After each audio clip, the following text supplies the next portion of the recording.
এই ভণ্ডামির সার্টিফিকেট হচ্ছে এখন তামিম ইকবাল, আগে হয়েছে সাকিব আল হাসান, এখন আরেক দলের ভণ্ডামির সার্টিফিকেট হতে যাচ্ছে আমাদের খান সাহেব।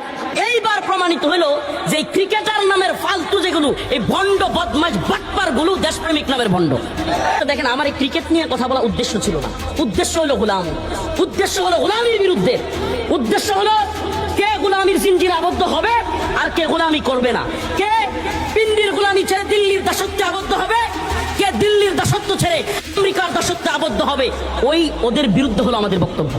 যে ক্রিকেটাররাও তথাকথিত জাতীয় সঙ্গীত, রবীন্দ্র একটা সঙ্গীত গাইলে, রবীন্দ্রনাথের যে সঙ্গীত, এটা গাইলে ওরে অনেক কিছু দিয়ে পানি মেলায় দেখে ওরে বাবার কি দেশপ্রেম, ব্যাটে বলে দুইটা বাড়ি দিয়ে দেশপ্রেম দেখায়, ভাঙ্গা হাত একটু লইয়া একটু খেললেই দেশপ্রেম হয়ে যায়।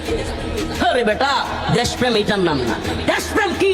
দেশপ্রেম হলো যখন গোলামির প্রশ্ন আসবে, যখন কেউ দেশকে তাচ্ছিল্য করবে, তুচ্ছ তাচ্ছিল্য করবে, সমস্ত স্বার্থকে উপেক্ষা করে দেশের পক্ষে, ইসলামের পক্ষে অবস্থান নেয়। এখন কি দেয়?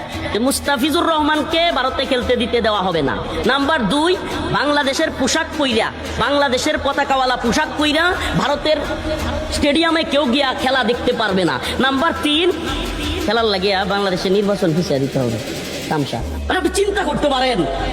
এরপরে একটা ক্রিকেটার বা একাধিক ক্রিকেটার এরা বলতেছে আমরা ভারত যেতে চাই, নাইলে আমরা ক্ষতিগ্রস্ত হয়ে যাবো। বুঝছেন বাটপারগুলোর অবস্থা?